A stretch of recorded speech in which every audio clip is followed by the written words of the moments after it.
next piece is actually a translation of a poet from the Middle East, one of the most prominent poets of the Arab era. His name is Nizar Qabbani, from Syria, from Damascus more specifically. And this poem is called the Damascene poem, and it's this piece that I'm about to perform is a translation of the Damascene poem into English.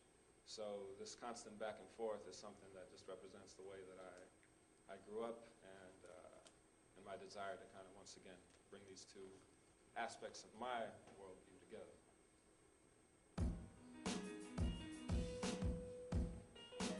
Yeah. Goes like this. Yo.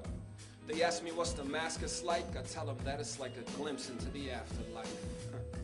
They ask me what's Damascus like, a little glimpse into the afterlife. That's what I tell them when they ask me what's Damascus like. I tell them that it's like a glimpse into the afterlife, a hellish heaven, heavenly hell. When relishing in poetic embellishments, memory fails. See, this is Damascus.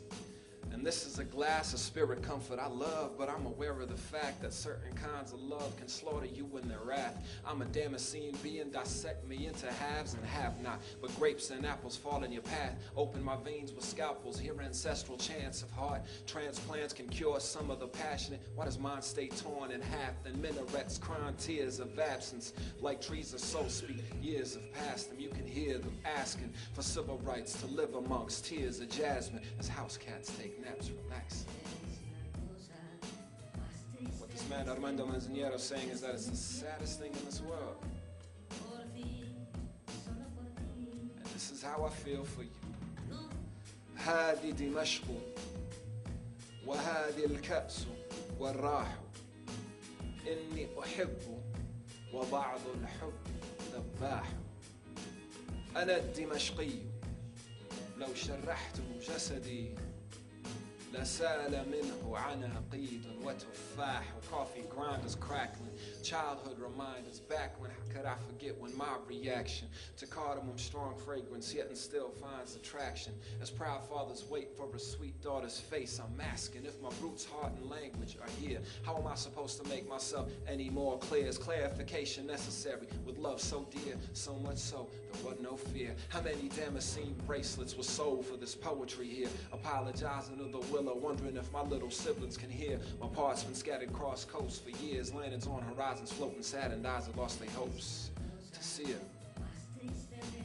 Once again, it's the saddest thing in this world. And this is how I feel for you. They ask me what's Damascus like, I tell them that it's like a glimpse into the afterlife. They ask me what's Damascus like, that little glimpse into the afterlife. That's what I tell them when they ask me what's Damascus like. I tell them that it's like a glimpse into the afterlife, a hellish heaven, heavenly hell. When relishing in poetic embellishments, memory fails.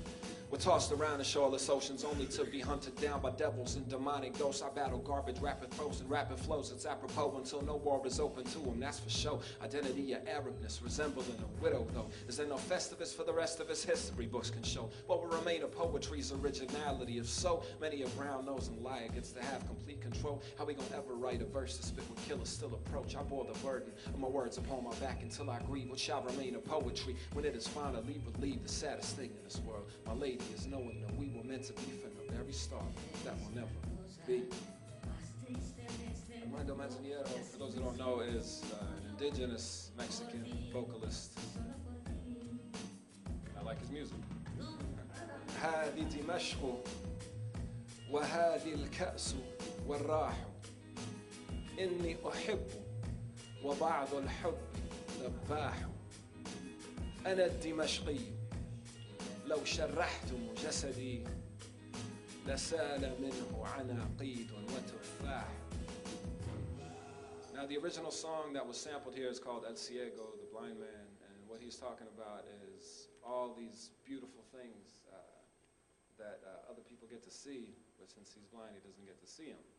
And so the original poem that I translated lyrically on this track by Nizar Qabbani was about Damascus, a city that he knew very well. But in the later stages of his life, he ended up leaving, wasn't allowed back for a while because of some of the things he said, was also an ambassador, and so ended up traveling a lot. And and talked about Damascus from a distance. And so that's something that I can definitely relate to.